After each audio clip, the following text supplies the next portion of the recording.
The graphic novel Black Cotton can help us understand a lot of the fundamentals we learn in our sociology class, like Black safety, violence, and the dynamics between policing and maybe racial inequality.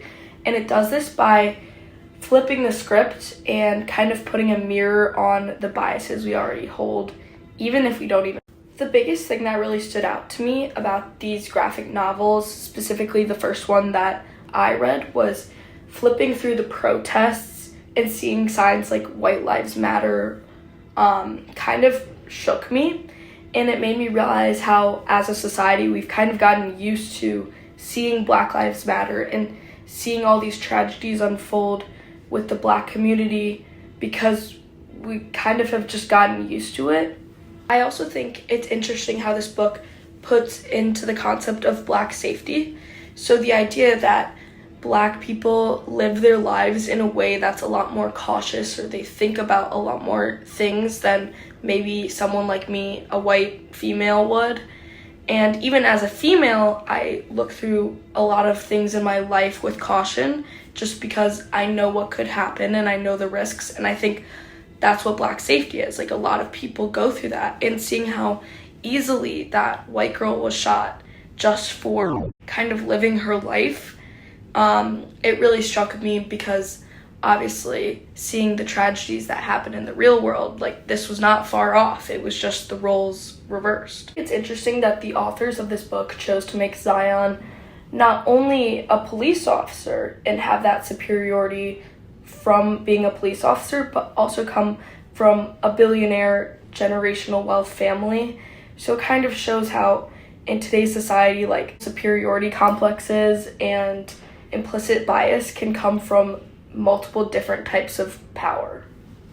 I think this might have been missed by a lot of people, but I think there's a lot of meaning behind Zion's name as a whole.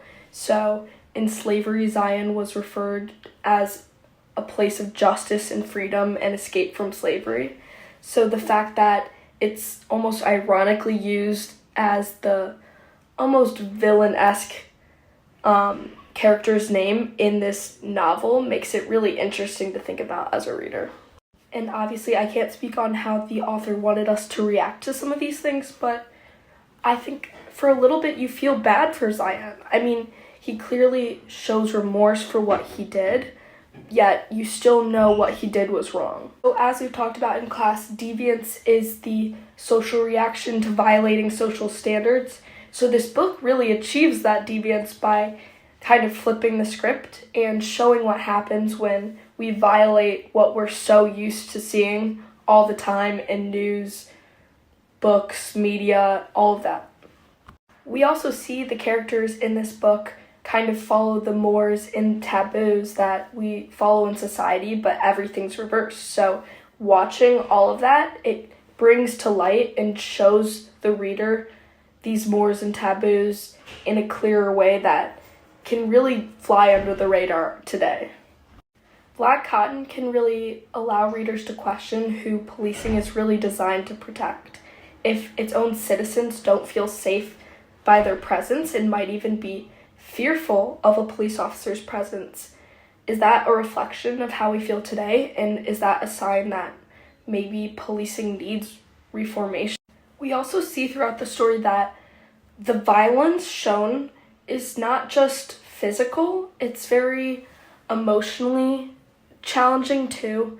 Like, you see the pain the family feels and they want justice, yet the Cottons feel that they have this superiority over everyone else in a way where they won't have to suffer the consequences most people would have to. Yet they're still very aware that what happened was wrong. They keep repeating, you are a Black person who shot a white middle-class girl. Like, there was something inherently wrong in that, yet they didn't want to pay the consequences designed for it. I think one of the most important parts of the entire comic was in the first few pages when we saw Zion getting the buzz phone thing from his police car saying that the girl he was trying to find was a white girl, because that created implicit bias. He wasn't even aware that that put him on edge or maybe made him reach for his gun a little bit faster, But that's in society what we see so much is people don't believe that they are inherently racist, yet there's implicit bias going on all the time. Overall, I don't think Black Cotton is the type of book I would be reading in my own time. However, I do think it's really interesting how it held up a mirror to all of us. Like, as a reader, I felt kind of like it was telling me, like, you've gotten used to this, but just because I've gotten used to something doesn't mean it was okay. So I'm glad I read it, and I think it's very important for a lot of people to read to kind of realize their own implicit bias that they might be experiencing.